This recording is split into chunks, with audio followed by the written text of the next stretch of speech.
चलो ठीक है।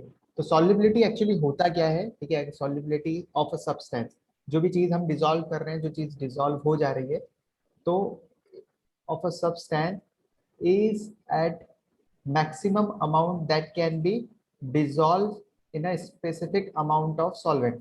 मतलब क्या है इसका यहाँ पर कि जैसे कि हमने यहाँ पर पानी लिया, ठीक है, ये ट्यूलिप पानी आपने लिया 1 लीटर अराउंड, ठीक है, इसमें आप सॉल्ट ऐड करते गए, पहले 1 स्पून ऐड करा, फिर 2 स्पून ऐड करे, फिर 3 स्पून ऐड करे, तो कंटिन्यूसली हम क्या करते जा रहे हैं, सॉल्ट ऐड करते जा रहे हैं। तो सॉल्ट ऐड करते जा रहे हो और हम यहाँ पर क्या करते जा रहे हैं, उसको मिक्स करते जा रहे हैं, ठीक है। तो सॉल्व क्या होता जाएगा, डिसॉल्व होता जाएगा।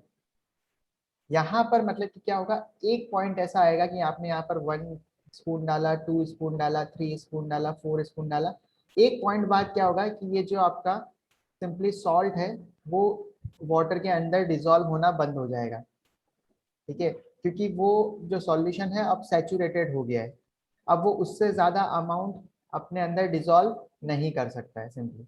तो हमने क्या कहा कि जब तक आप सॉल्ट ऐड करते जा रहे हो, एक टाइम ऐसा आएगा कि अब ये जो सॉल्यूशन है वो हो जाएगा सैचुरेटेड, मतलब कि अब और अमाउंट ऑफ सॉल्ट इसमें डिसॉल्व नहीं हो पाएगा, ठीक है। तो सॉल्युबिलिटी मतलब कि क्या होती है, हर सब्सटेंस की डिफाइन होती है। जैसे कि हमको हर सब्सटेंस की डेंसिटी पता है ना, कि किसकी डेंसिटी कितनी होती है, एक टेबल आती है, उस पर सारी फॉर्मेट पता चल जाता है। वैसे ही यहाँ पर हमारे पास जितने भी सब्सटेंस है उनको जब हम वाटर में डिसॉल्व करते हैं तो उनकी एक सॉल्युबिलिटी है कि मैक्सिमम वो कितना डिसॉल्व हो सकता है, एक फिक्स अमाउंट ऑफ वाटर में, स्पेसिफाइड अमाउंट ऑफ सॉल्वेंट लिखा है ना, तो सॉल्वेंट आपका कुछ भी हो सकता है, कभी वाटर तो कभी दूसरा सॉल्वेंट, ठीक है। तो सॉल्युबिलिटी हम सिंपली लेते हैं कि किस पे डिपेंड करती है। तो सॉल्युबिलिटी डिपेंड करती है नेचर ऑफ सॉल्यूट, ठीक है, नेचर ऑफ सॉल्यूट मतलब कि सॉल्ट है, शुगर है, तो वो वाटर में डिसॉल्व हो जाती है। लेकिन क्या है कि नेफ्थलीन बॉल्स आती है, एंथ्रासिन बॉल आती है, या फिर CCl4 हो गया, अगर ये हम वाटर में डालेंगे तो ये ऐड नहीं होगा, ये डिसॉल्व नहीं होता है, ठीक है। पहला पॉइंट क्या हो गया, नेचर ऑफ सॉल्यूट पे डिपेंड करती है। सेकंड क्या हो गया, टेम्परेचर पे भी डिपेंड करती है और प्रेशर पे भी डिपेंड करती है। अब यहाँ पर क्या हो रहा था कि एक एग्जांपल मैं आपको दे देता हूँ कि maximum 36 gram of salt dissolve हो सकता है इस वाटर के अंदर, ठीक है, एक हमने वाटर लिया है कि सिर्फ मैक्सिमम 36 ही ग्राम सॉल्ट इसमें डिसॉल्व हो सकता है, उससे ज्यादा नहीं हो सकता है, ठीक है। अब अगर क्या करूँ कि अगर मैं टेम्परेचर इंक्रीज कर दूं, ठीक है ट्यूलिप, अगर मैं टेम्परेचर इंक्रीज कर दूंगा तो मैं क्या कर सकता हूँ, इसमें और सॉल्ट ऐड कर सकता हूँ, तो मतलब कि हो सकता है कि 40 gram of salt, 4 gram salt और डिसॉल्व हो जाए, ठीक है। तो सॉल्युबिलिटी क्या हो गई, इंक्रीज हो गई, पता चल रहा है, ओके, ठीक है। अब देखो solubility of solid in liquid, ठीक है, हमने एक चीज देखी थी बहुत छोटी क्लास में, लाइक डिसॉल्व लाइक, इसका मतलब क्या होता है, जो जैसा होता है वो वैसे में डिसॉल्व हो जाता है। आप जैसे आपकी जैसी नेचर है आपको वैसे फ्रेंड मिलेंगे, ठीक है, मेरा जैसा नेचर है मुझे वैसे फ्रेंड मिलेंगे। तो सिंपली यहाँ पर क्या हो रहा है, जो पोलर कंपाउंड है आपके, जो आपके पोलर कंपाउंड है वो पोलर सॉल्वेंट में डिसॉल्व होंगे, ठीक है। अब जो नॉन पोलर कंपाउंड होंगे, ठीक है, वो क्या होंगे, नॉन पोलर सॉल्वेंट में डिसॉल्व होंगे। ये बात समझ में आई क्या थोड़ी, ठीक है। अब जैसे कि NaCl, NaCl और शुगर जो है वो वाटर में मिक्स हो जाता है, ठीक है, डिसॉल्व हो जाता है वाटर में, लेकिन नेफ्थलीन बॉल और एंथ्रासिन नहीं होते हैं, ठीक है। नेफ्थलीन और एंथ्रासिन क्या है, ये मतलब कि आपके नॉन पोलर कंपाउंड है। यहाँ पे आपको पोलर कंपाउंड कैसे पता चला, तो आपको पता है ना Na+ और Cl- ऐसे कंबाइन होके बना हुआ है। शुगर में क्या होता है, शुगर में बहुत सारे OH ग्रुप होते हैं, अब OH ग्रुप जब होते हैं तो उसमें क्या होता है, प्लस माइनस हो जाता है, ठीक है। अब जैसे कि नेफ्थलीन लिया, आपने नेफ्थलीन बॉल्स ली, एंथ्रासीन लिया, और उसको जब आपने क्या करा, वाटर की जगह बेंजीन ले लिया, ठीक है, बेंजीन रेड कलर का सॉल्यूशन होता है, ठीक है, पानी रेड कलर का जैसा होता है ना, वैसे बेंजीन रेड कलर का सॉल्यूशन होता है, ओके। तो एंथ्रासीन और नेफ्थलीन को जब आपने बेंजीन के अंदर डिसॉल्व करा, ठीक है, नेफ्थलीन वो बेंजीन में जब मैंने डिसॉल्व करा तो वो डिसॉल्व हो गया, तो वो डिसॉल्व हो गया। लेकिन जब मैंने इसके अंदर सॉल्ट और शुगर ऐड करा तो वो डिसॉल्व नहीं हुआ, क्योंकि नेफ्थलीन मैंने क्या बताया कैसा है आपको, नॉन पोलर है। एंथ्रासिन कैसा है, नॉन पोलर। Non polar. ठीक है, तो ये किस में डिसॉल्व हो रहे हैं, तो देखो नॉन पोलर में हो रहे हैं। वो बेंजीन भी क्या है, नॉन पोलर है। ठीक है, अब पता कैसे चलेगा कि आपको कौन सी चीज पोलर है कौन सी चीज नॉन पोलर है, तो यहाँ पर देख लो। ठीक है, जिस कंपाउंड में भी, ठीक है, नॉन पोलर पता करने के लिए कि जिस कंपाउंड में भी कार्बन है, ठीक है, कार्बन क्या करता है, शेयरिंग। ठीक है, कार्बन जब भी बॉन्ड बनाता है तो वो शेयरिंग करता है। शेयरिंग से क्या बनते हैं, नॉन पोलर कंपाउंड बनते हैं। ठीक है, तो बेंजीन जो बना हुआ है आपका वो C6H6 बना हुआ है। ठीक है, तो ये भी कैसा है, नॉन पोलर है। नेफ्थलीन में भी क्या है, कार्बन है, तो ये भी कैसा है, नॉन पोलर है। एंथ्रीन कैसा है, नॉन पोलर है। ठीक है, तो पोलर पोलर में डिसॉल्व होते हैं और नॉन पोलर में डिसॉल्व होते हैं, ये चीज पता चल गई। हाँ। चलो फिर आगे चलते हैं।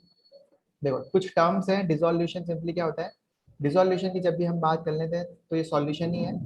जब सॉलिड सॉल्यूट को हम सॉल्वेंट में ऐड करते हैं, ठीक है, तो सम सॉल्यूट क्या हो जाता है, डिसॉल्व हो जाता है और उसकी कंसेंट्रेशन इंक्रीज हो जाती है इन द सॉल्यूशन। तो पहले जैसे ये सिर्फ वाटर था, ठीक है, सिर्फ और सिर्फ वाटर था, तो यहाँ पर सॉल्यूट की कंसेंट्रेशन हो गई जीरो, क्योंकि आपने कुछ ऐड ही नहीं करा है। बाद में क्या हो रहा है, यहाँ पर हमने जैसे ही सॉल्ट ऐड करा तो सॉल्ट की कुछ कंसंट्रेशन हो गई इस वाटर के अंदर, तो सॉल्यूट की कंसंट्रेशन देखो यहाँ पर कुछ बढ़ जाएगी, तो कंसंट्रेशन क्या इंक्रीज हो जाएगी। यस। ठीक है, तो इस प्रोसेस को सिंपली हम कहते हैं डिसोल्यूशन, मतलब कि सॉलिड सॉल्यूट जब हम लेते हैं उसको सॉल्वेंट में ऐड करते हैं। तो एक टर्म आपको दे रखी है क्रिस्टलाइजेशन। तो क्रिस्टलाइजेशन क्या होता है, सिंपली क्रिस्टल का फॉर्मेशन। क्रिस्टलाइजेशन मतलब कि क्रिस्टल्स आपके बन जाते हैं।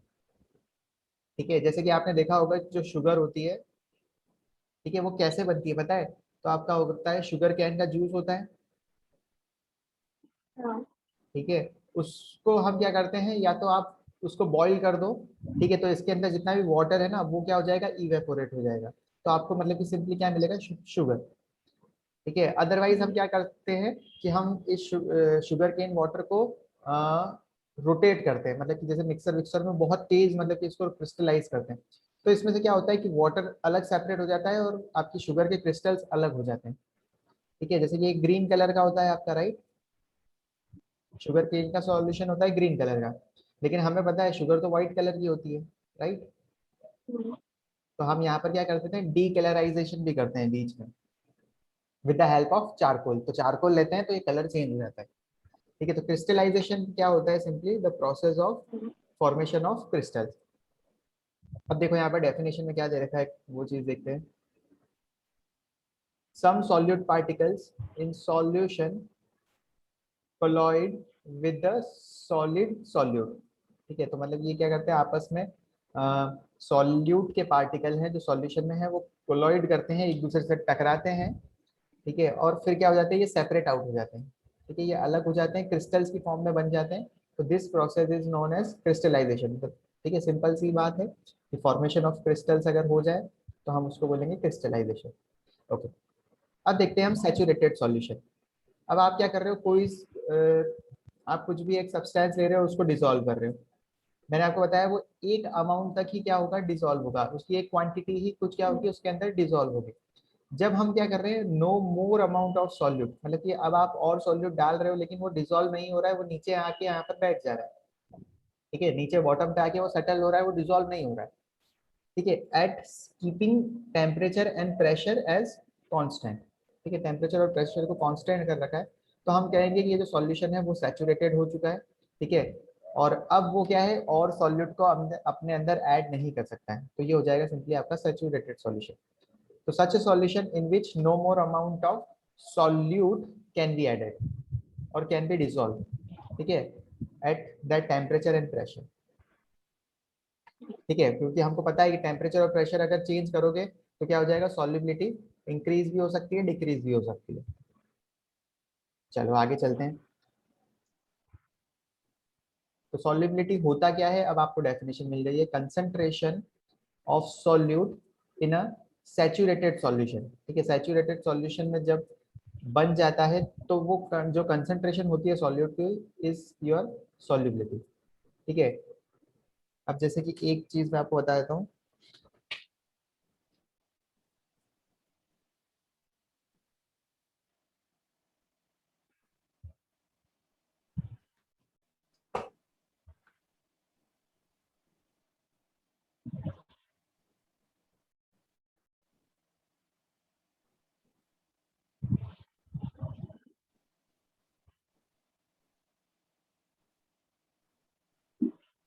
चलो ठीक है,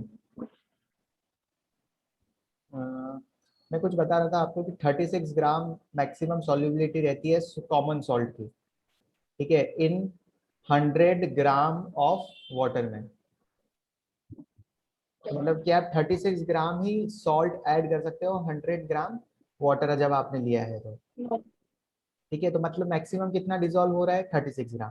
तो 36 ग्राम क्या हो गई इसकी कंसेंट्रेशन, और इसी को आपने बोल दिया सॉल्युबिलिटी। हम कहेंगे solubility of salt in water. ठीक है, अब देखते हैं सॉल्युबिलिटी किस किस पे डिपेंड करता है। तो हमने कहा नेचर ऑफ सब्सटेंस, मतलब कि नेचर ऑफ सॉल्यूट और नेचर ऑफ सॉल्वेंट। ठीक है, टेम्परेचर पे भी डिपेंड करता है और प्रेशर पे भी डिपेंड करता है। ठीक है, जनरली टेम्परेचर इंक्रीज करते हो तो सॉल्युबिलिटी इंक्रीज हो जाती है। ठीक है, डायरेक्टली प्रोपोर्शनल रिलेशन है। टेम्परेचर इंक्रीज करा तो सॉल्युबिलिटी इंक्रीज हो गई। पहले 36 ग्राम डिसॉल्व हो रहा था 100 ग्राम में, आपने टेम्परेचर इंक्रीज कर दिया तो ये अराउंड 40 ग्राम और, मतलब कि 4 ग्राम और डिसॉल्व हो गया 100 ग्राम ऑफ वाटर में।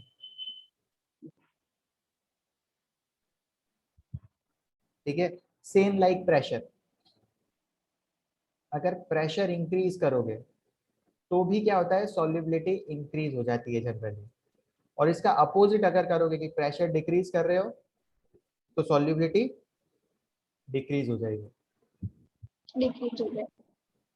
ठीक है, चलो आगे चलते हैं। ओके, एक आपने लास्ट ईयर कुछ पढ़ा होगा, ली चैटेलियर्स प्रिंसिपल, याद है क्या, इसके बारे में सुना है? हाँ सुना है। सुना है, क्या होता है ये?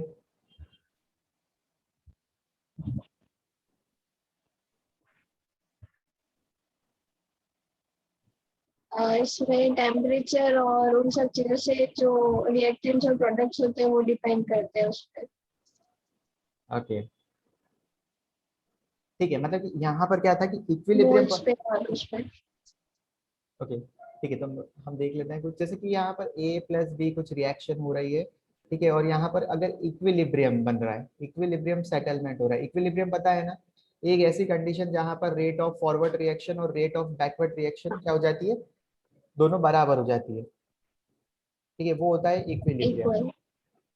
ठीक है, मतलब कि यहाँ से अब जब A plus B forward reaction बना कर रहा है, ठीक है, A प्लस बी से C प्लस डी बन रहे हैं, तो फॉरवर्ड रिएक्शन जो है, और यहाँ पर बैकवर्ड रिएक्शन भी चल रही है कि C प्लस डी मिलके A प्लस बी बना रहे हैं। तो यहाँ पर जब दोनों रेट अगर इक्वल हो जाएगी तब यहाँ पर क्या हो जाएगा, इक्विलिब्रियम सेटअप हो जाएगा। तो ली चैटलियर ने क्या कहा था, इक्विलिब्रियम की बात कही।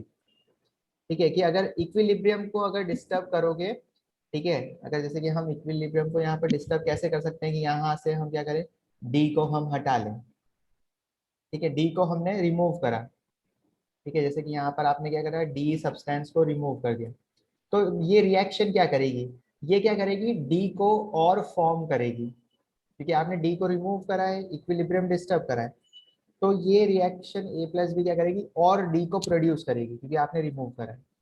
ठीक है, तो इक्विलिब्रियम सिंपली ली चैटलियर प्रिंसिपल क्या कहता है, अब हम समझ सकते हैं इस चीज को, कि इफ अ चेंज, ठीक है, जो भी स्टेट है, if change in any of the factor that determines the equilibrium condition of a system will cause the system to change in such a manner so as to reduce the counter effect of the change। कि मतलब कि आप जो भी changes कर रहे हो, ठीक है, उसको कम करने के लिए ली चैटलियर प्रिंसिपल क्या करता है, वर्क करता है।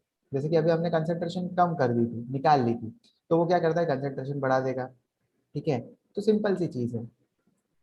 अब हम ये चीज क्यों देख रहे हैं, क्योंकि हम इसका यूज करेंगे सॉल्युबिलिटी में। ठीक है, हम सॉल्युबिलिटी पढ़ रहे हैं उसके अंदर।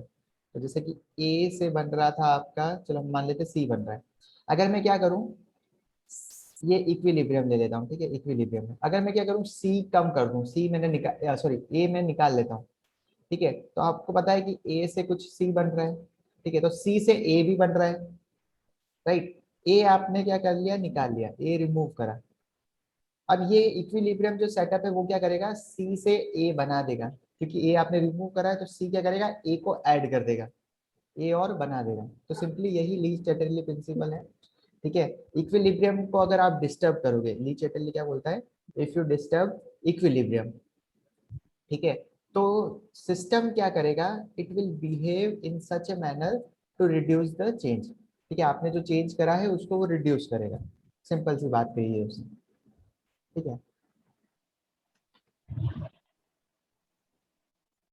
चलो अब देखते हैं हम इफेक्ट ऑफ टेम्परेचर। ओके, आपको ये चीज तो पता है ना कि टेम्परेचर जैसे कि हम देखते हैं तो दो टाइप देखते हैं। एक तो देखते हैं डेल्टा एच नेगेटिव, मतलब कि ये जो अगर हीट रिलीज हो रही है तो हम बोलते हैं डेल्टा एच नेगेटिव, और इसको हम क्या बोलते हैं पता है, हाँ, एक्सोथर्मल। क्या बोलते हैं, एक्सोथर्मल। एक्सोथर्मिक। ठीक है, एक्सोथर्मिक बोलते हैं। अगर डेल्टा एच पॉजिटिव है, कभी कभी क्या होती है, जो रिएक्शन हो रही है जैसे ए प्लस बी, ये इसकी रिएक्शन नहीं हो रही है, आपने क्या करा, थोड़ा सा टेम्परेचर दिया ए प्लस बी को, तब ये क्या करा, सी प्लस डी बन गया। तो आपने जब यहाँ टेम्परेचर दिया है, ठीक है, तो यहाँ पर मतलब कि जब भी आप टेम्परेचर इंक्रीज करते हो तो ये हो जाता है एंडोथर्मिक, मतलब कि जिसमें डेल्टा एच पॉजिटिव होता है, delta H positive it means endothermic. ठीक है, अगर यहाँ पर कुछ ऐसा होता है कि T प्लस क्यू से बन रहा है आपका R, और R के साथ बहुत सारी हीट रिलीज हो रही है। ठीक है, डेल्टा एच बहुत सारी हीट रिलीज हो रही है। ठीक है, मतलब कि P प्लस क्यू को आपने रिएक्ट करवाया तो R के साथ बहुत सारी हीट रिलीज हो रही है, तो ये हो जाएगी एक्सोथर्मिक। जहां पर आपको हीट बाद में मिल रही है, प्रोडक्ट फॉर्म होने के बाद हीट मिल रही है, तो वो है एक्सोथर्मिक। आपको पहले हीट देनी पड़ रही है तो वो है एंडोथर्मिक। एंडोथर्मल। ठीक है, क्लियर इतना, चलो ठीक है। क्लियर। अब देखते हैं हम सिंपली इफेक्ट ऑफ टेम्परेचर। तो सैचुरेटेड सॉल्यूशन में, ठीक है, हमने सैचुरेटेड सॉल्यूशन देखा है। ठीक है, क्रिएट कर लिया, 36 ग्राम ऐड करा 100 ग्राम में। ओके, अगर ये जो प्रोसेस है, ठीक है, अगर ये एंडोथर्मिक है, ठीक है, एंडोथर्मिक है मतलब कि डेल्टा एच सिंपली पॉजिटिव है, तो यहाँ पर सॉल्युबिलिटी क्या होगी, जनरली इंक्रीज हो जाएगी। ठीक है, अगर एंडोथर्मिक प्रोसेस है, डेल्टा एच पॉजिटिव है, ठीक है, डेल्टा एच अगर पॉजिटिव है मतलब कि एंडोथर्मिक प्रोसेस है, और एंडोथर्मिक प्रोसेस में अगर आप टेम्परेचर इंक्रीज करोगे तो ट्यूलिप क्या हो जाएगा, सॉल्युबिलिटी इंक्रीज हो जाएगी, और टेम्परेचर डिक्रीज करोगे तो सॉल्युबिलिटी डिक्रीज हो जाएगी। अब इसका अपोजिट, इसका अगर अपोजिट अगर हो, कि अगर ये जो एक्सोथर्मल। एक्सोथर्मिक हो, वेरी गुड। ठीक है, अगर ये डेल्टा एच अगर नेगेटिव हो कोई सी, मतलब कि ये जो सॉल्यूशन अब हम बना रहे हैं, ठीक है, अगर उसमें क्या हो रहा है, ये हम सॉल्यूशन जब बना रहे हैं और अगर डेल्टा एच नेगेटिव आ रहा है, तो इसका मतलब ये है कि जब आप टेम्परेचर इंक्रीज करोगे ना तो सॉल्युबिलिटी क्या हो जाएगी, डिक्रीज हो जाएगी। ठीक है, टेम्परेचर अगर कम कर रहे हो तो सॉल्युबिलिटी इंक्रीज हो जाएगी। ये दो point very very important, point number 1 and point number 2। तो सॉल्युबिलिटी कैसे डिपेंड करती है, तो सॉल्युबिलिटी टेम्परेचर पे तो डिपेंड करती है, लेकिन उससे पहले पूछना पड़ेगा आपको, बताओ कि तुम एक्सोथर्मिक हो या फिर तुम एंडोथर्मिक हो। ठीक है, आपको उसको क्लियर करना पड़ेगा, पता चल रहा है।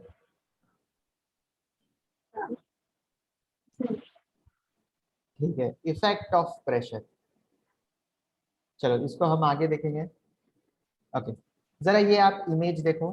ठीक है, आपको कुछ इमेज दिख रही होगी स्क्रीन पर।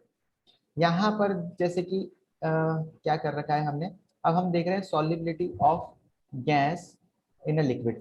तो आपने सोडा पीते हो, सोडा कभी पिया है, ठीक है, तो उसमें क्या होता है, वो वाटर होता है, जनरली शुगर वाटर है यहाँ पर। तो मान लो ये शुगर वाटर है, ठीक है। और सोडा क्या होता है, कार्बोनेटेड ड्रिंक होती है। तो उसमें हम क्या करते हैं, CO2, जैसे कि ये बहुत सारी CO2 पड़ी है और ये पूरा पैक है, ठीक है, ये पूरा पैक है। अब यहाँ पर हम क्या करते हैं, देखो वेट अप्लाई करा, तो पहले वेट 1 kg लिया, ठीक है। फिर यहाँ पर 3 वेट अप्लाई करे, मतलब कि वेट अप्लाई कर रहे हो, वेट वेट होता है आपका फोर्स, और फोर्स अपॉन एरिया जब आप अप्लाई कर रहे हो, तो इसका मतलब क्या होता है, आप प्रेशर अप्लाई कर रहे हो, ठीक है। तो जब भी आप प्रेशर इंक्रीज कर रहे हो, ठीक है, तो ये जितनी भी जितनी भी आपकी ये गैसेस है, ठीक है, जैसे ये CO2 है, वो क्या करेगी, आपके सोडा के अंदर डिसॉल्व हो जाएगी, ठीक है। तो मतलब सिंपल सा रिलेशन है, अगर आप प्रेशर इंक्रीज कर रहे हो, तो यहाँ पर जितनी भी गैस है उन पे प्रेशर आया, देखो यहाँ पर आप देख सकते हो कि यहाँ पर प्रेशर आया, तो ये कहाँ जाएगी, तो ये डिसॉल्व हो जाएगी लिक्विड के अंदर, ठीक है। अगर प्रेशर इंक्रीज करोगे तो क्या हो जाएगा ट्यूलिप,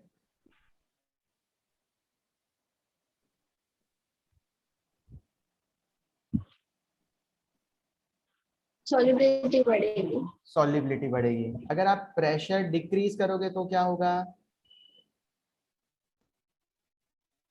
सॉल्युबिलिटी डिक्रीज हो जाएगी। सॉल्युबिलिटी डिक्रीज हो जाएगी, ठीक है, सॉल्युबिलिटी सिंपली डिक्रीज हो जाएगी। ओके, तो देखो अब ये वाला टर्म मैं बता रहा हूँ, ध्यान देना। आपने जैसे ही मतलब कि थम्स अप पेप्सी जो भी घर पे लेके आए, उसका जब आप ढक्कन खोलते हो, ठीक है, बॉटल पेप्सी थम्स अप की लेके आए, उसका जब ढक्कन खोलते हो, हाँ, तो क्या ये जो भी कुछ गैसेस होती है, क्या वो बाहर आती है एकदम के से बबल्स की फॉर्म में, हाँ, आती है, ठीक है। वो क्यों आती है, क्योंकि आपने जैसे ही उसका ढक्कन खोला, आपने ढक्कन खोल रहे हो आप थम्स अप का, आप प्रेशर क्या कर रहे हो, डिक्रीज कर रहे हो, प्रेशर डिक्रीज कर रहे हो, तो सॉल्युबिलिटी डिक्रीज हो जाएगी।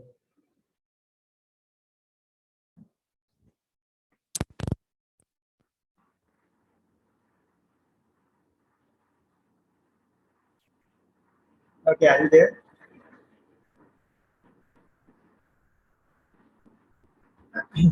फिलिप आवाज आ रही है। हाँ।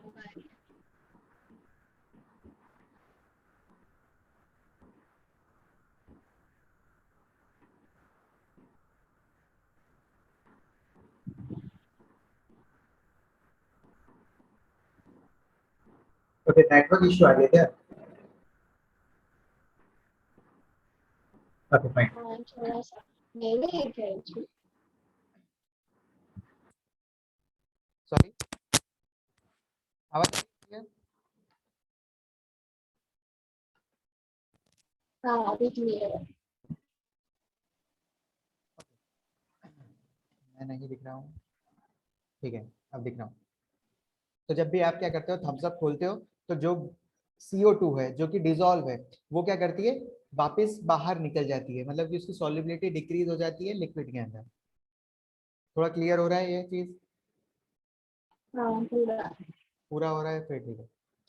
ठीक है, तो मतलब कि यहाँ पर जब आपने, ये थम्स अप है, ठीक है, यहाँ से आपने क्या करा, इसके नॉब खोल दिया, मतलब इसका प्रेशर कम कर दिया, वेट हटा दिए, तो यहाँ पर जो डिसॉल्व CO2 थी, वो क्या करेगी, वापस बाहर आ जाएगी, वो वापस बाहर आ जाएगी, अपोजिट प्रोसेस, ठीक है। अब देख लेते हैं हम इसके और क्या क्या एग्जाम्पल्स हैं, ठीक है, कि solubility of gas in liquid में। तो आपको ये तो पता चल ही गया है कि प्रेशर इंक्रीज करोगे तो सॉल्युबिलिटी इंक्रीज हो जाएगी, तो डायरेक्टली प्रोपोर्शनल रिलेशन है, ठीक है। If you increase the pressure, तो solubility simply increases, if you decrease the pressure solubility decreases.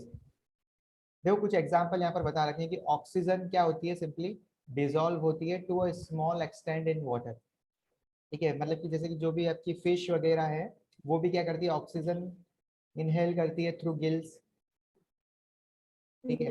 तो वो कैसे करती है, क्योंकि वाटर में कुछ अमाउंट ऑफ ऑक्सीजन डिसॉल्व हो जाती है, इस वजह से, ठीक है।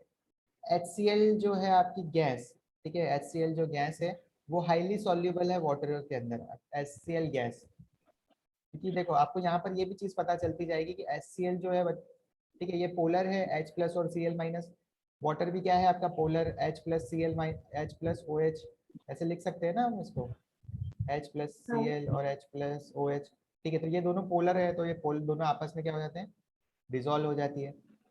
Solubility of gases in liquid is greatly affected by pressure and temperature. तो यहाँ पर ये चीज़ हमको इससे पता चल जाएगी, ठीक है। ये एक्सपेरिमेंट भी बहुत ईजी है। आपने पहले यहाँ पर थोड़ा सा वेट रखा, ठीक है, तो यहाँ पर ये पैक्ड है, ठीक है, ये पूरा पैक्ड कंपार्टमेंट है, यहाँ पर कहीं भी लीकेज नहीं है। अगर थोड़ी सी भी लीकेज होती है ना, तो ये गैस क्या करती है, यहाँ से भाग जाती है। तो यहाँ पर कंप्लीटली पैक्ड है ये। फिर आप क्या कर रहे हो, वेट इंक्रीज कर रहे हो, देखो यहाँ पर वेट आपने इंक्रीज कर दिया, तो यहाँ पर देखो ये वाला जो पार्ट है आपका, ये गैसेस का पार्ट है। अब वो देखो गैसेस का पार्ट क्या हुआ, कम हो गया यहाँ पे ट्यूलिप, और गैसेस फिर चली कहाँ गई है, तो वो लिक्विड के अंदर चली गई है, लिक्विड के अंदर डिसॉल्व हो गई है। चलें आगे, हाँ, ठीक है। अब हम देखने जा रहे हैं यही चीज, ठीक है। अब यहाँ पर एक हेनरी करके एक साइंटिस्ट थे, उन्होंने एक लॉ दे दिया था, ठीक है, उन्होंने एक लॉ दिया था हेनरी ने, कि जो सॉल्युबिलिटी ऑफ गैस है is directly proportional to the partial pressure of gas, ठीक है, present above the surface of liquid और सॉल्यूशन, ठीक है। तो यहाँ पर हेनरी ने क्या कहा कि जो सॉल्युबिलिटी है, ठीक है, जो भी गैस यहाँ पर सॉल्युबल होने वाली है इस लिक्विड के अंदर, वो किस पे डिपेंड करती है, प्रेशर पर। हमने भी वही कहा था, लेकिन उसने कहा पार्शियल प्रेशर पे डिपेंड करती है वो, ठीक है। अब पार्शियल प्रेशर क्या होता है वो भी चीज हम देखेंगे, ठीक है। तो यहाँ पर सिंपली सॉल्युबिलिटी को मैं रिप्रेजेंट कर देता हूँ P से, चलो ठीक है। ये मैं आपको थोड़ा सा बाद में बताऊंगा चीज, लेकिन हेनरी ने क्या कहा था, ठीक है, हेनरी सबसे पहले साइंटिस्ट आए थे, उन्होंने कहा था solubility of gas is directly proportional to partial pressure of the gas, यही था हेनरी का लॉ। फिर एक और साइंटिस्ट थे डाल्टन, उन्होंने कहा था सिंपली जितनी भी मतलब कि आपकी गैस जो डिसॉल्व हो रही है, ठीक है, ये मतलब कि लॉ सफिशिएंट नहीं था, क्योंकि सॉल्युबिलिटी को हम डिफाइन नहीं कर सकते, ठीक है, कि मतलब कैसे पता करेंगे सॉल्युबिलिटी। तो डाल्टन ने क्या कहा, सिंपली आप मोल फ्रैक्शन यूज करो, क्योंकि वो आपने पढ़ रखा है, ठीक है। तो mole fraction of gas use करो जितना कि वो सॉल्यूशन में और लिक्विड के अंदर डिसॉल्व हुई है। तो mole fraction is directly proportional to the partial pressure of the gas. तो सिंपली मतलब कि इसका मतलब क्या है कि अगर जैसे कि आपकी पी आपकी सॉल्युबिलिटी है, ठीक है, पी आपका क्या है, सॉरी पार्शियल प्रेशर, ठीक है, पार्शियल प्रेशर है, वो डायरेक्टली प्रोपोर्शनल है किसके, हमने कहा था सॉल्युबिलिटी के। और सॉल्युबिलिटी को डाल्टन ने क्या कहा कि आप मोल फ्रैक्शन ले लो, मोल फ्रैक्शन के डायरेक्टली प्रोपोर्शनल। तो जितना ज्यादा मतलब आपका पार्शियल प्रेशर, उतना ज्यादा मतलब कि आपकी सॉल्युबिलिटी, और सॉल्युबिलिटी हम किसमें देख रहे हैं यहाँ पर, मोल फ्रैक्शन में, ठीक है ट्यूलिप। अब जब भी हम क्या करते हैं, ये प्रोपोर्शनलिटी कांस्टेंट हटाते हैं, ठीक है, इक्वल टू लगाते हैं, तो एक कांस्टेंट की वैल्यू आ जाती है। तो यहाँ पर देखो जरा कि P इज इक्वल टू जैसे लगाया, तो यहाँ पर एक K कांस्टेंट आ जाएगा, इसको हमने क्या कह दिया, एक कांस्टेंट है, ठीक है, इनटू x। तो ये क्या हो गया, हमारे पास एक इक्वेशन आ गई। जब भी कोई भी सॉल्युबिलिटी ऑफ गैस की हम बात करेंगे, तो पार्शियल प्रेशर जितना ज्यादा होगा उतना ज्यादा वो गैस डिसॉल्व हो जाएगी, ठीक है। और ये जो के एच आया है, ठीक है, इसको के एच जो मैं लिख रहा हूँ, इसको हमने कह दिया हेनरी कांस्टेंट। क्या कह दिया इसको हमने, constant. Henry constant,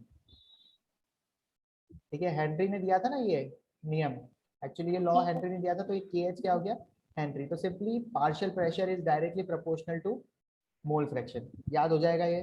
partial pressure is, एक बार बोल के बताओ मुझे क्या लिखा है यहाँ पर, Partial pressure is directly proportional to mole fraction. Mole fraction, ठीक है, mole fraction of gases in the solution, gases in the liquid, simple सी चीज है, ठीक है। हम बात कर रहे थे प्रेशर इंक्रीज करते हो तो सॉल्युबिलिटी इंक्रीज हो जाती है, लेकिन अब हम क्या बोलेंगे, प्रेशर को हम बोलेंगे पार्शियल प्रेशर, ठीक है, पार्शियल प्रेशर, और सॉल्युबिलिटी को हम बोलेंगे मोल फ्रैक्शन, ठीक है। इतनी सी चीज है, आगे चलते हैं। ओके, अब जरा देखते हैं, यहाँ पर हमने एक एक्सपेरिमेंट करा, देखो यहाँ पर एक एक्सपेरिमेंट करा और उसको नोट करा कि पहले हमने क्या करा, यहाँ पर आप देख सकते हो कि 100 टॉर का, ठीक है, टॉर क्या है, एक प्रेशर की यूनिट है, 100 टॉर का पार्शियल प्रेशर अप्लाई करा, और उस पर हमने जब देखा कि कितने अमाउंट का मोल फ्रैक्शन आ रहा था HCl का, हमने HCl को देखो डिसॉल्व करा होगा किसी के अंदर, HCl को हमने साइक्लोहेक्सेन एक और सॉल्वेंट है, ठीक है, उसके अंदर क्या करा, डिसॉल्व करा है, HCl को साइक्लोहेक्सेन के अंदर हम डिसॉल्व कर रहे हैं, तो यहाँ पर कुछ मोल फ्रैक्शन आया, ठीक है। अब जरा देखो कि जब हमने 100 टॉर से जब 500 टॉर करा, इसकी स्ट्रेट लाइन में बनाता हूँ, ये यहाँ पर कट कर रहा है, ठीक है, और फिर इसको जब मैं नीचे लेके जाता हूँ, ओ हो, तो क्या देखो आपको पता चल रहा है क्या कि जब आप प्रेशर इंक्रीज कर रहे हो तो ये मोल फ्रैक्शन में इंक्रीज हो रहा है।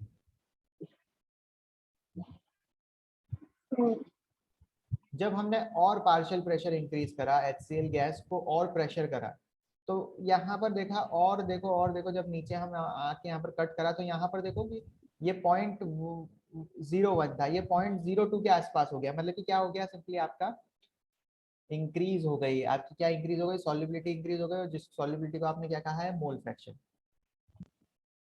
मोल फ्रैक्शन, पता चल रहा है ये चीज, यस। ठीक है। अब experimental results for the solubility of HCl gas in cyclohexane at 293 kelvin, ठीक है। अब यहाँ पर ये जो स्लोप आ रहा है, ठीक है, आपको एक चीज पता होनी चाहिए, ठीक है, ये क्या है, स्लोप, ये जो चीज होती है ना, ये जो एंगल जितना भी आ रहा है ना, इसको हम बोलते हैं tan थीटा, ठीक है, इसको मैंने डिनोट करा m is equal to tan theta, और m क्या है, आपका स्लोप है, ठीक है। तो जब भी हम स्लोप निकालते हैं बच्चे, ठीक है, स्लोप यहाँ पर क्या है, m is equal to tan theta, तो यहाँ पर आपने क्या करा है, आपको ये तो पता होगा ना, ये y एक्सिस है और ये x एक्सिस है, ऐसा पता है ना आपको, ठीक है। तो हाँ। और tan थीटा की जो वैल्यू होती है ना, वो y अपॉन x होती है, मतलब जितना आप यहाँ पर y ले रहे हो, तो उसके अकॉर्डिंग यहाँ कुछ x आ रहा होगा, तो इनके बीच में जो स्लोप बन रहा है ना, ये स्लोप हो जाएगा आपका KH वैल्यू, ठीक है, ये कांस्टेंट आ रहा है, ठीक है। तो ये याद रखना है आपको कि स्लोप जो है उसको आप tan थीटा भी बोलते हो, उसको आप निकालते कैसे हो, y अपॉन x, ठीक है, इस स्ट्रेट लाइन के लिए, यहाँ पर स्ट्रेट लाइन के लिए y अपॉन x सिंपली। अब यहाँ पर KH जो है वो अलग अलग गैसेस की अलग अलग होती है, ठीक है, अगर आपने HCl लिया है तो KH वैल्यू अलग, आपने ऑक्सीजन लिया है तो KH वैल्यू अलग, ठीक है, जितनी चीजें आपने ली है वो चीज है, सबकी KH value different. Higher the value of KH value, ठीक है, जितनी ज्यादा KH वैल्यू ज्यादा होगी उसकी सॉल्युबिलिटी लोअर होगी, ठीक है, higher the value of KH, तो सॉल्युबिलिटी क्या हो जाएगी, कम हो जाएगी, क्योंकि हमने देखा ना कि यहाँ पर जब हमने सॉल्व करा, ठीक है, प्रेशर और मोल फ्रैक्शन, तो यहाँ पर ये जो एक्स है वो दो चीजों पर डिपेंड कर रहा है, जितना ज्यादा आपने प्रेशर दिया है ट्यूलिप, और जो आपने नेचर ऑफ सॉल्यूट यूज करा है या नेचर ऑफ सॉल्वेंट आपने यूज करा है, तो KH वैल्यू से पता चलेगा, अगर KH की वैल्यू बहुत ज्यादा है तो ये एक्स की वैल्यू कम हो जाएगी सबकी, अच्छा। ठीक है। प्रेशर के साथ तो डायरेक्टली प्रोपोर्शनल है, प्रेशर इंक्रीज करा तो एक्स इंक्रीज हो जाएगा, लेकिन यहाँ पर ये क्या है, अलग हो गया है, ठीक है, higher the value of KH तो सॉल्युबिलिटी कम हो जाएगी, तो ऐसा समझ सकते हो कि KH value is inversely proportional to x। अब देखो नेक्स्ट पॉइंट देखते हैं, KH increases with the increase of temperature, ठीक है, KH वैल्यू इंक्रीज हो जाती है जब हम टेम्परेचर की वैल्यू इंक्रीज करते हैं, तो इससे क्या पता चलता है कि सॉल्युबिलिटी ऑफ गैस इंक्रीज हो जाती है with the decrease in temperature, ठीक है, ये चीज हमारे हमने पहले देख ली थी एक्सोथर्मिक और एंडोथर्मिक। एक क्वेश्चन यहाँ पर दे रखा है, ठीक है, हम एक क्वेश्चन सॉल्व करते हैं। क्वेश्चन क्या दे रखा है कि nitrogen gas is bubble through water, nitrogen gas को पास करा है वाटर के अंदर एट 293, ठीक है, how many millimoles of nitrogen gas would dissolve in 1 litre of water, ठीक है, तो मतलब कि यहाँ पर आपको क्वांटिटी भी दे रखी है, 1 लीटर ऑफ वाटर दे रखा है। अज्यूम क्या करना है आपको कि द N2 एक्सर्ट करती है पार्शियल प्रेशर ऑफ 0.987 बार का करती है, और गिवन क्या क्या रहता है, हेनरी लॉ कांस्टेंट, जो कि नाइट्रोजन का KH वैल्यू जो है वो है 76.48 किलो बार, ठीक है। तो यहाँ पर आपको क्या करना है कि पार्शियल प्रेशर दे रखा है, ठीक है, आपको KH वैल्यू दे रखी है, ठीक है, जरा सॉल्व करके देखो कि आप पहले फाइंड आउट करो कि मोल फ्रैक्शन कितना आ रहा है। एक सिंपल सी इक्वेशन है,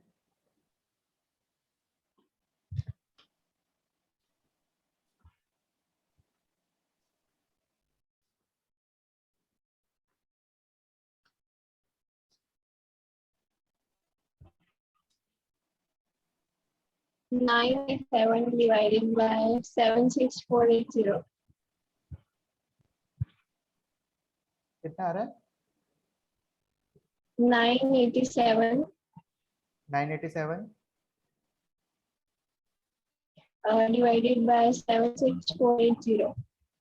करेक्ट है। तो बाहर से बाहर कर लिया आपने, वो तो चीज सही करी है सिंपली। तो आपको यहाँ पर क्या मिल जाएगा, उससे एक्स की वैल्यू मिल जाएगी, More. हाँ, मोल फ्रैक्शन मिलेगा आपकी। लेकिन आपको क्या फाइंड आउट करना है, मिली मोल्स ऑफ, मतलब आपको moles of nitrogen gas find out करना है। ठीक है, यहाँ पर हमें क्या चीज फाइंड आउट करनी है। तो सबसे पहले आपने ये चीज तो सही बताई कि हमें पता है P इज इक्वल टू के एच इंटू एक्स। आपने x की वैल्यू फाइंड कर ली।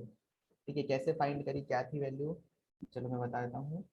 0.987 बार 987. डिवाइडेड बाय 7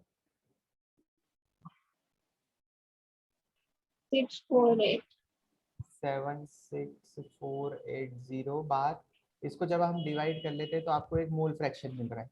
अब मोल फ्रैक्शन है, ठीक है, ये चीज क्या है आपको, चलो मैं आंसर इसका कितना आ रहा है अराउंड वो देख लेता हूँ। 0.987 डिवाइडेड बाय 76480।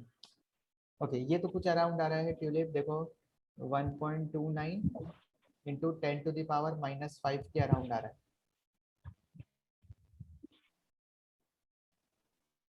ठीक है, ये क्या आया, मोल फ्रैक्शन ऑफ नाइट्रोजन गैस।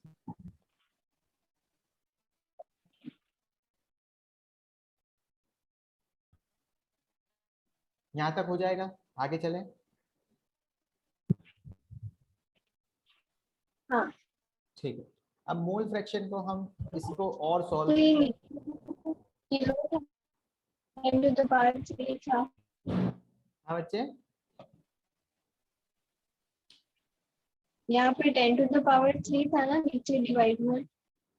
नहीं मैंने एक्चुअली क्या करा, यहाँ पर ये चीज जो दे रखी थी आपको बार में दे रखी थी, यहाँ पर आपको कुछ ऐसा दे रखा था 76 पॉइंट किलो बार। तो मैंने बार को यहाँ पर किलो जो है ना उसको 10 की हाँ। 1000 से मल्टीप्लाई कर दिया। हम्म, ठीक है, ताकि बार से बार मेरा कैंसिल हो जाए। ठीक है, यहाँ पर जब मैंने किलो हटाया तो बार से बार मेरा कैंसिल हो गया और मुझे मोल फ्रैक्शन मिल गया ये।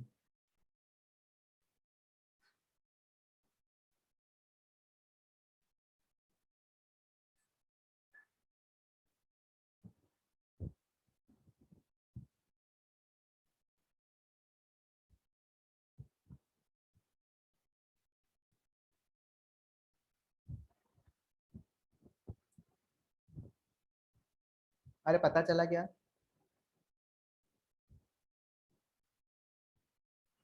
ओके ट्यूलिप आवाज, हाँ अब आपकी आई। वॉइस नहीं आ रही है।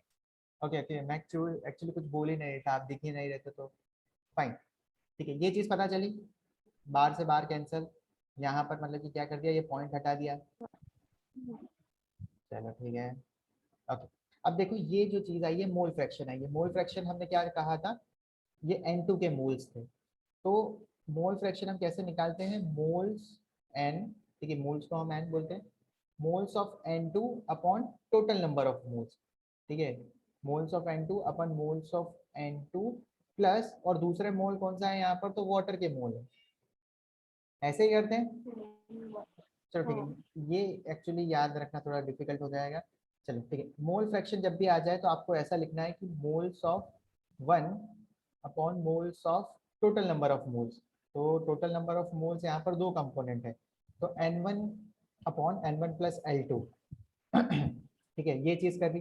अब यहाँ पर N1 याद रखना हम नाइट्रोजन के लिए यूज कर रहे हैं। ठीक है, और इसकी वैल्यू हमें पता है 1.29 इंटू 10⁻⁻5 होगी। ठीक है, इज इक्वल टू, चलो अब हम क्या है, हमें ये नहीं पता है कि यहाँ पर N2 क्या है, हमें सिर्फ यही फाइंड करना है N1 की वैल्यू क्या है। ठीक है, N1 की वैल्यू फाइंड करना है। N2 कैसे निकालेंगे, तो आपको क्वेश्चन में कुछ दे रखा है, मतलब कि ये जो गैस डिसॉल्व हो रही है वो 1 लीटर ऑफ वाटर में डिसॉल्व हो रही है। ठीक है, ये 1 1 लीटर जब दे रखा है ना, ओके, 1 लीटर जब दे रखा रहता है सिंपली, तो हमको पता है कि वाटर का जो है, ठीक है, वाटर का जब हम N2 निकालते हैं, ठीक है, 1 लीटर, और इसकी अगर हम डेंसिटी मान लें 1000, ठीक है, तो मोल्स ऑफ वाटर निकालने हैं आपको, ठीक है, N2 क्या है, वाटर के मोल्स। तो मोल्स के लिए हम लगाते हैं given mass upon molar mass, ठीक है। गिवन मास क्या हो जाएगा, यहाँ पर आपको दे रखा है वॉल्यूम, क्या मैं वॉल्यूम को डेंसिटी से मल्टीप्लाई करूँ तो मुझे मास मिल जाएगा क्या, क्योंकि मुझे पता है ना density is equal to mass by volume होता है। तो मास हाँ पता निकालने के है। लिए मैं वीडी मल्टीप्लाई कर दूंगा, वीडी, वी कितना है मेरा, 1 लीटर मतलब कि 1000 ml, ठीक है, 1 litre is equal to 1000 ml। Density में मान लेता हूँ 1 होती है वाटर की, ठीक है, और यहाँ पर मोलर मास कितना होता है वाटर का, 80। अरे फैंटास्टिक। अब जब मैं इसको 1000 डिवाइड बाय 18 करता हूँ तो ये अराउंड 55.5 आ जा रहा है। तो मुझे N2 की वैल्यू मिल चुकी है यहाँ पर, ठीक है। यहाँ पर कितने मोल होंगे, यहाँ पर तो होंगे 55 मोल होंगे, ठीक है। आपको ये वैल्यू पता पड़ गई है N2 की, क्या हम N1 की वैल्यू अब निकाल सकते हैं सिंपली,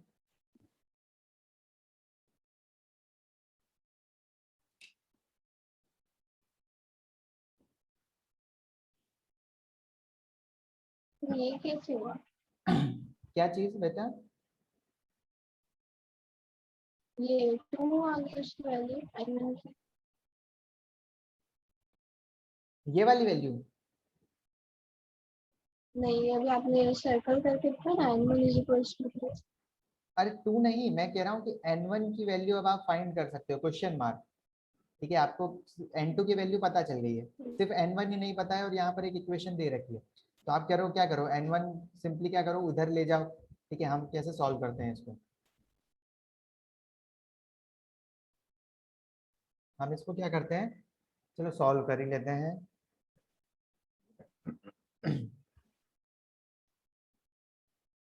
ओके, देखो ये चीज़ है, अब इसको मैं इधर मल्टीप्लाई कर रहा हूँ, तो 1.29 10 की पावर -5 N1 प्लस 1.29 10 की पावर -5 N2 की वैल्यू हमको पता चल गई है, into 55, right, is equal to क्या हो जाएगा हमारा N1।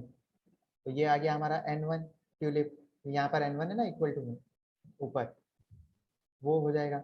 अब यहाँ पर देखो, यहाँ N1 है, यहाँ N1 है, तो मैं क्या करता हूँ, इस ये वाली पूरी टर्म को इक्वल टू के उस साइड ले जाता हूँ, तो वो ये टर्म माइनस हो जाएगी क्या, हाँ। तो 1.29 मल्टीप्लाई बाय 10 की power -5 multiply by 55.5 is equal to क्या हो जाएगा, यहाँ पर N1 माइनस N1, और यहाँ पर कुछ दे रखी value 1.29 into 10 to the power minus है, ठीक है। तो हम N1 कॉमन ले लेंगे, तो 1 minus 1.29 into 10 to the power -5। इसको जब आप सॉल्व करोगे सिंपली, तो आपको मिलेगा 0.21, sorry 0.29 into 10 to the power -5 N1, और यहाँ पर ये आपको ये वाली वैल्यू मिलेगी। तो सिर्फ सिंपली इसको फिर आपको क्या करना है, इस इक्वेशन को सॉल्व कर लेना है, सॉल्व करके देखो जरा क्या क्या आ रहा है।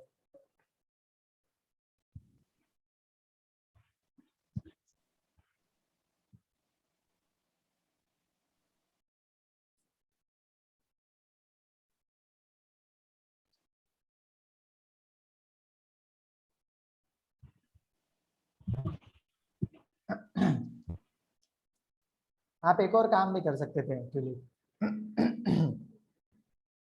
हम अरे क्या हो रहा है, ओके, हम इस इक्वेशन में एक और काम कर सकते थे कि N2 की वैल्यू आपको पता पड़ गई है 55 है, ठीक है। N1 की जो वैल्यू है वो बहुत ही हाँ कम 1 है, में। ठीक है, बहुत ही कम है, तो इसको आप नेगलेक्ट कर सकते हो डायरेक्टली भी। तो ये इसको इससे जब मल्टीप्लाई करोगे 1.29 मल्टीप्लाई बाय 55, ठीक है, अगर बड़ी वैल्यू हो तो हमको यही प्रोसेस से जाना है, लेकिन हमको पता है कि ये N1 की वैल्यू बहुत छोटी होगी, ठीक है, तो हम इसको नेगलेक्ट कर दिया। तो N1 बाय 55, तो डायरेक्टली मल्टीप्लाई जब इसको इससे कर लोगे ना, तो 1.29 इंटू 55 करके देखते हैं, 1.29, मैं कैलकुलेटर यूज कर रहा हूँ, आपको नहीं करना है, ठीक है, आपको आपका पेन कॉपी वाला मेथड जो है वही यूज करना है। 1.29 मल्टीप्लाई बाय 55.5, तो ये 71.595, ये जो वैल्यू आ रही है वो मेरी आ रही है अराउंड 71.595 डिवाइडेड बाय क्या आ रहा है ये, ओके यहाँ पर 10 की पावर -5 भी है, मेरे कुछ ये वैल्यू आ रही है, इतने मोल्स होंगे मेरे पास, कितने हो गए ये 71.595। ओके अब हमको क्वेश्चन में बोला है कि आपको मिली मोल फाइंड आउट करना है, मतलब कि मिली, तो यहाँ पर मैं क्या करूंगा, इसको मिली से डिवाइड कर दूंगा, मतलब कि मिली क्या होता है 10 की पावर -3, इसको जब मैं इससे डिवाइड करूंगा तो यहाँ पर सिर्फ बचेगा 10 की पावर -2, राइट। अब हम लोग को पता है कि यहाँ पर पॉइंट है, ये चीज पता है कि नहीं टूलिप, 10 की पावर -2 है, तो यहाँ पर हाँ ये एक पॉइंट यहाँ पर, एक पॉइंट यहाँ पर, तो 0.71 मिली मोल्स हो जाएंगे।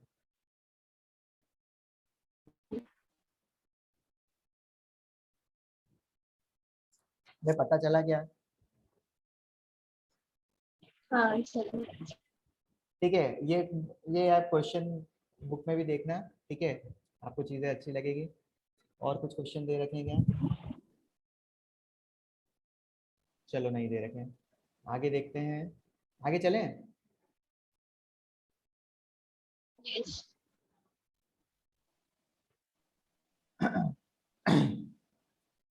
देखो applications of Henry law, Henry ने जो लॉ दिया था गैस की सॉल्युबिलिटी इन लिक्विड, गैस की सॉल्युबिलिटी इन लिक्विड, उसका यूज कहाँ कहाँ है। तो सिंपली हम क्या करते हैं, हम क्या करते हैं, to increase the solubility of CO2 in soft drinks, ठीक है, सॉफ्ट ड्रिंक में जब हम सॉल्युबिलिटी इंक्रीज करते हैं, ठीक है, और बॉटल को क्या करते हैं हाई प्रेशर के अंदर सील करते हैं, ठीक है, मतलब कि आपने क्या करा, प्रेशर इंक्रीज करा तो CO2 क्या चली गई, वो जो आपने वाटर भर रखा है उसके अंदर डिजोल्व हो गई, ठीक है, और फिर उस बॉटल को आपने टाइटली पैक कर दिया। तो ये है application of Henry's law to avoid bands.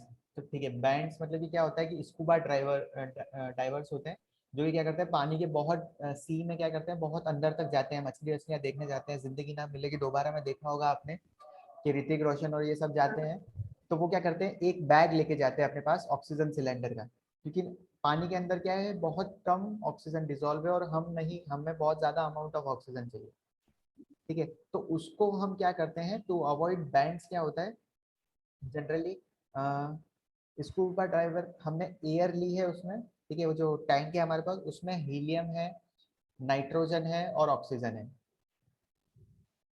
ये तीनों गैस लेते हैं, क्योंकि क्या है जैसे जैसे आप डेप्थ में जा रहे हो, जितना डेप्थ में जाओगे तो उतना जितनी भी गैसेस होगी, ठीक है, वो हमारे अंदर डिजोल्व हो जाएगी, हमारी लंग्स में चली जाएगी, ठीक है, तो जब जैसे ही जितनी भी गैसेस हैं वो अगर हमारे हमने इनहेल करा तो वो हमारे ब्लड में चली गई, ठीक है, तो बैंड हो जाते हैं, मतलब कि ब्लॉक हो जाता है, कि ऑक्सीजन के अलावा कोई दूसरी गैसेस जाती है ना, तो वहां पर वो बैंड हो जाता है, मतलब कि वो फंस जाती है गैसेस, ठीक है, तो इसलिए हम क्या करते हैं हीलियम और नाइट्रोजन को ऑक्सीजन के साथ मिक्स करके ले जाते हैं, क्योंकि हीलियम क्या है हमारे ब्लड में डिसॉल्व भी नहीं होती है, सॉल्युबल भी नहीं होती है, नाइट्रोजन क्या करती है, नाइट्रोजन के कंपैरिजन में ऑक्सीजन हल्की है, तो ऑक्सीजन का सप्लाई हमें मिल जाता है, ठीक है, हमें पोटेंशियल डिफरेंस भी चाहिए क्योंकि ऑक्सीजन हमको मिलती रहे, ठीक है, तो इसलिए हम क्या करते हैं अवॉइड बैंड, मतलब कि अदरवाइज क्या होगा कि अगर ऑक्सीजन सिलेंडर में ये हीलियम नहीं डालोगे, नाइट्रोजन नहीं डालोगे, सिर्फ ऑक्सीजन लेके चले गए,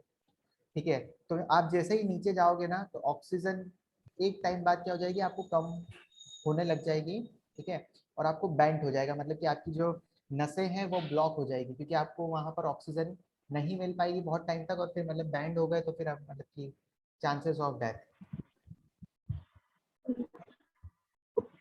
ठीक है। थर्ड पॉइंट देखते हैं कि यहाँ पर जैसे जैसे कि आपने देखा होगा कि ट्रैकिंग पर जाते हैं हम, ठीक है, पहाड़ों पर जितना ऊपर जाते हैं ना, माउंट एवरेस्ट पे जब आप जाते हो तो वहां पर प्रेशर बहुत कम हो हाँ जाता है, ठीक है, प्रेशर जब कम हो जाता है तो ऑक्सीजन का लेवल भी कम हो जाएगा वहां पर, क्योंकि हमने देखा था ना pressure is directly proportional to solubility, तो यहाँ पर क्या हो गया एयर में ऑक्सीजन कम हो गई, उसकी वजह से अगर ऑक्सीजन कम हो जाएगी तो हमें ऑक्सीजन कम मिलेगी, तो हम क्या करेंगे क्लियरली थिंक नहीं कर पाएंगे, ठीक है, हमें एक कंडीशन होगी जिसको हम बोलते हैं एनॉक्सिया, हम सोच नहीं पाएंगे। ठीक है, तो यहाँ पर जब भी क्लाइंबर्स जाते हैं ना तो वो सिंपली क्या करते हैं, ऑक्सीजन टैंक्स लेके जाते हैं। देखो स्कूबा डाइवर्स का एक पार्ट दे रखा है, वो भी चीज मैं आपको बता देता हूँ कि scuba diver have high concentration of. Okay, आपके पास एनसीईआरटी लेके बैठे हो कि नहीं बैठे हो? हाँ बैठी हुई है। ओके, पेज नंबर 40 को ओपन करना है। हाँ हाँ कर लिया। ओके, सेकंड पॉइंट दिख रहा है नीचे, एक एग्जांपल दे रखा है 2.4, उसके नीचे दे रखा होगा Henrys applications.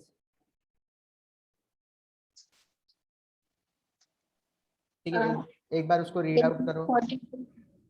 40। 40 page number 40।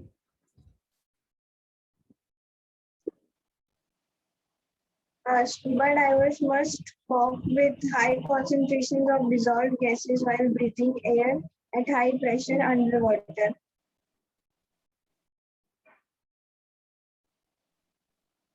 Then Increased, increases the solubility of atmospheric gases in blood. When the divers come towards surface, the pressure gradually decreases. This releases the dissolved gases and leads to the formation of bubbles of nitrogen in the blood. This blocks capillaries and creates a medical condition known as pangs, which are painful and dangerous to life. To avoid pangs as well as the toxic effects of high concentration of nitrogen in the blood, the tanks used by scuba divers are filled with air diluted with helium, nitrogen, and oxygen. Okay, ठीक है, तो simply क्या point था मेरा, मेरा ये पूरा point पढ़ाने के लिए इसलिए था क्योंकि हमें एक और चीज़ पता चले आपको। ये आपकी सरफेस है, ठीक है, आप ये सरफेस से नीचे जा रहे हो स्कूबा डाइविंग करने। ठीक है, आप जैसे जैसे जितनी डेप्थ तक जाओगे, जितनी डेप्थ तक जा रहे हो, प्रेशर इंक्रीज होता जाएगा। प्रेशर इंक्रीज होगा तो सॉल्युबिलिटी इंक्रीज हो जाएगी, राइट? Right. सॉल्युबिलिटी इंक्रीज हो जाएगी तो जो आप टैंक लेके गए हो ऑक्सीजन सिलेंडर का, ठीक है, उसमें क्या है, एयर प्रेजेंट है। तो यहाँ पर क्या होता है कि नाइट्रोजन भी हमारे बॉडी के अंदर डिजोल्व हो जाती है। ठीक है, हम इनहेल कर रहे हैं तो वो डिजोल्व हो रही है। लेकिन अब इस पॉइंट पर आ गए, अब हमें वापस हमारे घर जाना है, तो ऊपर ऊपर जैसे आप वापस जा रहे हो तो यहाँ पर ग्रेजुअली क्या होता है, प्रेशर डिक्रीज हो जाता है। अब जितना जल्दी ये प्रेशर डिक्रीज होता है ना, हम फटाफट ऊपर आने की कोशिश करते हैं, तो क्या होता है कि जो नाइट्रोजन हमारे, अरे हाँ,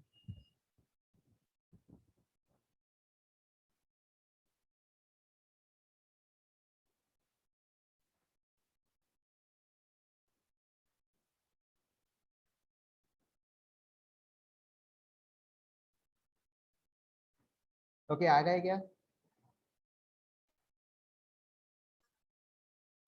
क्यों लेट, कैन यू हेयर मी?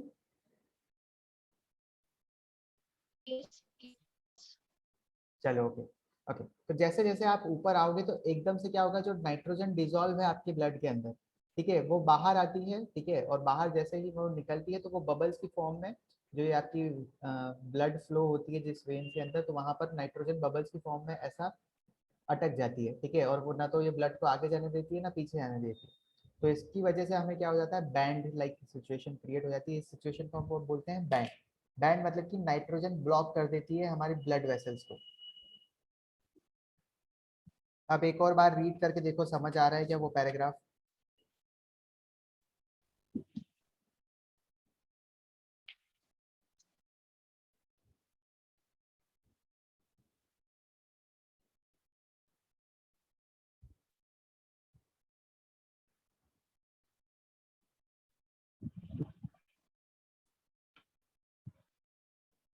ये सब नाइट्रोजन कहाँ से आ गया?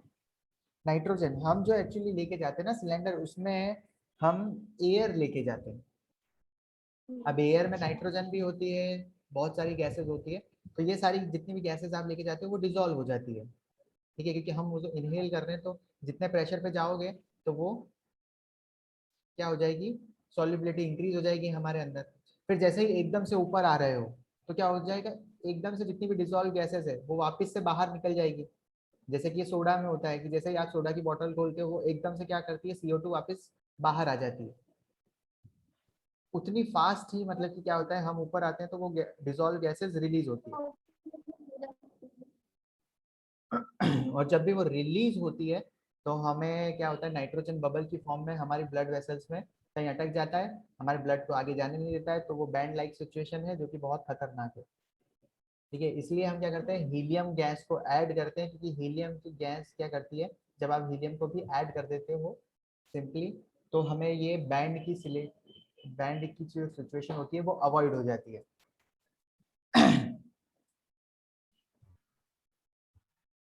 चलो ओके, दो क्वेश्चंस हैं आपके लिए। ठीक है, आज जो हमने चीज पढ़ी उसके ऊपर दो क्वेश्चंस हैं, क्वेश्चन नंबर 1, क्वेश्चन नंबर 2, ये आपके एनसीईआरटी बुक में भी दे रखे हैं।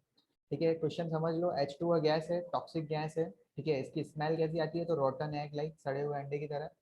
ठीक है, it is use for qualitative analysis. ठीक है, हम क्या कर रहे हैं, H2S गैस को आपने वाटर के अंदर डिजोल्व करा।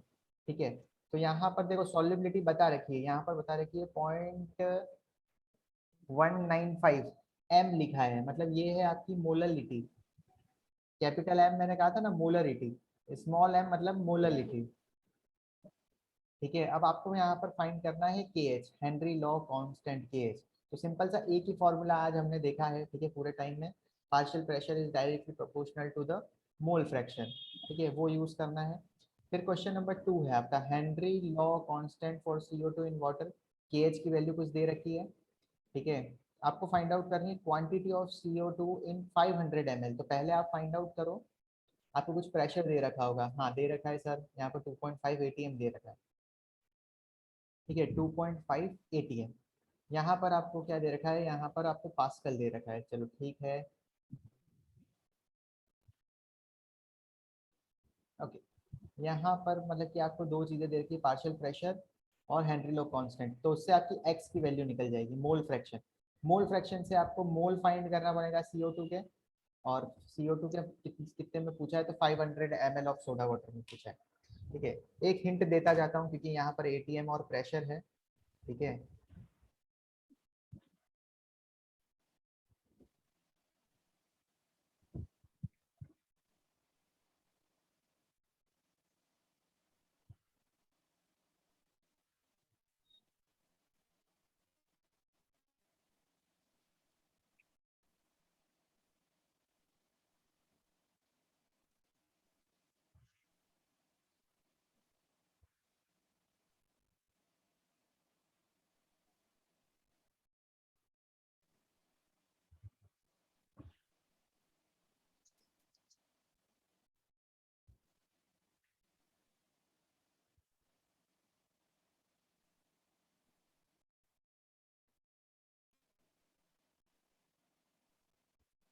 ओके चलो, वो ओपन नहीं हो रहा है, मैं आपको ही बताना पड़ेगा।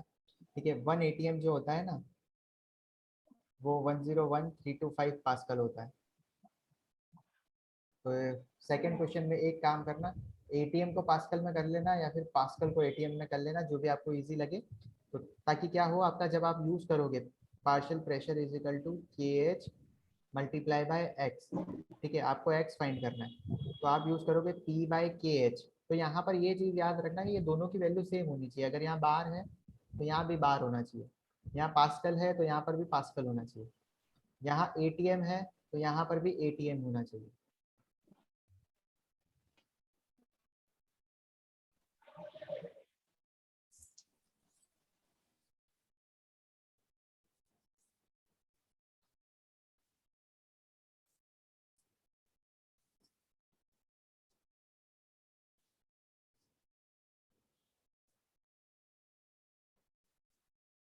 चलो, हाँ ठीक है, ये दो क्वेश्चन करना है, और जो आज हमने टॉपिक पढ़े हैं वो एनसीईआरटी में से पढ़ लो फटाफट, ताकि हम कंप्लीट करें। ठीक है, यही होमवर्क है आज का, किसी जो हमने पढ़ा है वो कंप्लीट करो, और ये दो क्वेश्चन सॉल्व करो, आज जो पढ़ा है उसके बेसिस पे हो जाएगा। हाँ हो जाएगा ना। चलो ठीक है, और दैट्स सर वो जो सॉलिड स्टेट है उसमें केबल रखिए ना। सॉलिड स्टेट है बहुत उसमें। सारी बहुत सारी वो टेबल्स दे रखी है ना, हाँ, उसे जिससे वो कैसे याद करनी है इतनी सारी? कौन सी टेबल है?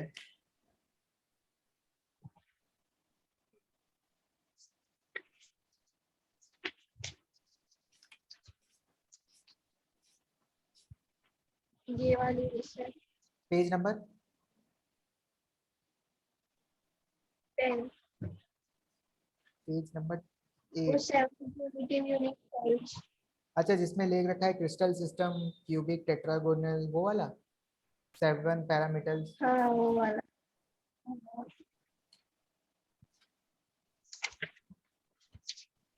चलो ठीक है, ये तो एक्चुअली याद नहीं करना है, इसको एक बार ढंग से देखना है, फिर वो अपने आप ही याद हो जाती है। ठीक है, याद नहीं करना है, उसको समझना है एक एक स्ट्रक्चर को। ठीक है, वो भी हम देखेंगे कभी भी, लेकिन अभी हमने सॉल्यूशन स्टार्ट करा है तो लेट्स कंटिन्यू दैट। ये हम, क्योंकि आपने पढ़ रखा है ना, तो मैंने कहा कि चलो ठीक है, आपको थोड़ा थोड़ा आइडिया है, तो लास्ट में मतलब कि जब हमारा होगा तो हम उसका एक क्विक रिकैप ले लेंगे इस चैप्टर का। ठीक है, हम उसको इतना डिटेल से नहीं देखेंगे, लेकिन हम क्विक रिकैप लेके आगे चल चलेंगे। चलो ठीक है, that's all for today, bye bye guys. Okay bye.